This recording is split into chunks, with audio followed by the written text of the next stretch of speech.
Hey, yo, this is Keith Shocklee, and you're tuned in to Global Spin 365. I've been doing this, I've been DJing since the 8th grade. And that was some of you people that know me, y'all know how old I am. It was just a fad, and it's something that we did. It kind of started in our youth center. It was cool, playing music, was learning how to DJ. And you gotta remember when I started, it was primitive, man. It wasn't even no headphones, no cue systems. So it was like scratching. That wasn't invented. That was like that was messing up the record. Why are records sound like a scratch? What are you doing? But it's wow. It's just that long ago. It was something that was different, and it developed in our youth center in Roosevelt. Okay. One of my neighbors decided that we wanted to mimic our old radio station, WWRL, which is precise at the time. This was before BLS was on there, and WWRL had guys like Hank Span, Gary Bird, Jerry Bledsoe, the late Chuck Leonard, and all of them. So they was our voice. Oh, and Frankie Crocker, they was our voice, and that's what we thought it was cool, man. Gary Bird was like, you're inside the music of the GBE experience. And then Frank Crocker would do his thing, and Hank Span had all the rhymes, man. It's like a crippled crab without a crutch. He called us dancing. I'm like, yo, we thought it was cool then. You understand? Those phrases was cool. This is like, I'm going back to like 74. Dang. So there was no crossfade mixing, none of that. We had knobs, and then one of our system was we DJ'd on PVs stuff, and they was only made for bands. And my old school DJs know what I'm talking about. The PV 450 amp with the knobs, no headphones. You had to figure it out, and the column speakers. Dang. That was that. And like I said, we did it in our youth center. So it was just a hobby. It was things that we did. We played sports, and then later on we'd have the youth center, and all the kids would come through. The parents would be supervising it, and we just had our little $2.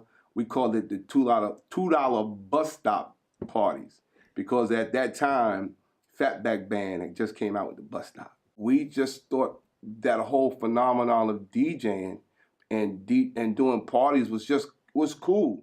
So I want to talk about production a little bit. I mean, clearly you have the Bomb Squad, and even just, I feel like one thing, and a lot of people already know this, that Public Enemy, and that you in particular, in terms of production, you guys are known for a lot of sampling.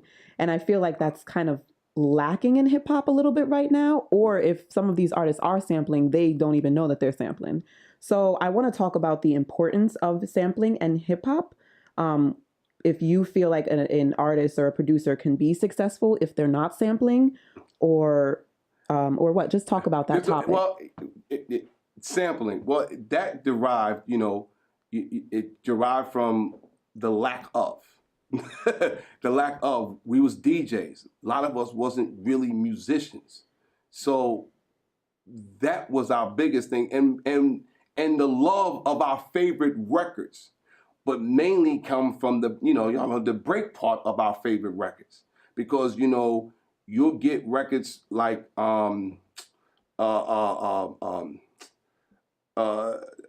Frisco Disco. Let's throw that up. You listen to the whole song of Frisco Disco, it's crap until that break comes down and dun dun dun dun dun. That's what guys like Kool Herc and them focused on. So then your Keith Cowboys and them would rhyme over it. Hollywood would do his thing and stuff like that. So when that came on, it was like we focused on those breaks.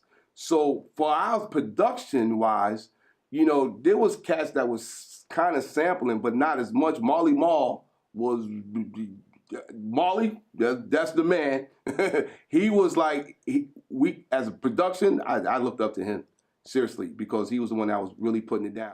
From the sampling, we just wanted to freeze from records because we liked the sound. James Brown had the greatest sound that we love. That was in his beats, and with Clyde Stubblefield, he just had this stuff. But then, because we had records, we would sample from anything, whether we sampling from a Led Zeppelin to the string arrangement from a Bach that felt kind of hip hop. That we'll use a snatch of it. Yo, we had it. There was no limit to where we was getting records from and what we was taking. Then there was no rules. It was the Wild Wild West. There's no, there was nothing as sample clearances. We didn't have to worry about that. Do you feel like most of the music sounds the same now too, just because not enough, art or producers are sampling, or do you disagree with that comment? No, I have a different view. Okay. I have a view of what the corporations want you to hear within black music, as opposed to what cats are doing out there on a global level. Mm. So that's why you won't hear, like I was just talking about this kid, like a kid like Kaytranada. He's kind of different, kind of doing that, but you won't hear a lot of his stuff on major radio. What you're going to hear is the same stuff that the corporations want to play, and that their audience or their focus group, and I don't know where the focus come from, that they go and say, well, this group of people like this kind of music. And that's not true. The hip hop game taught a lot of the record industry the new way of doing things. And then once they understood what we was doing in the streets, they came back and took it over. It's like, okay, we got this now. Because before they used to let us do what we want, because they didn't understand. Here's the crazy thing. Bootleggers was our best friend, because Bootleggers was in areas that the record labels wouldn't promote in. Mm. Like, you wouldn't be in the South Bronx a record label wouldn't be in the South Bronx promoting somebody's album where they sending their reps out there. They like, it's too dangerous. Or in South Central, they like, it's too dangerous. I ain't going to no swap meet. You know what I'm saying? Like, they ain't not doing that. So we was the ones that doing it, and the Bootleggers was doing it. So that's why the emergence of hip hop got to the people it's supposed to get to, because of the Bootleggers. But I mean, they wasn't making, artists wasn't making that money, but right. It was spreading the word.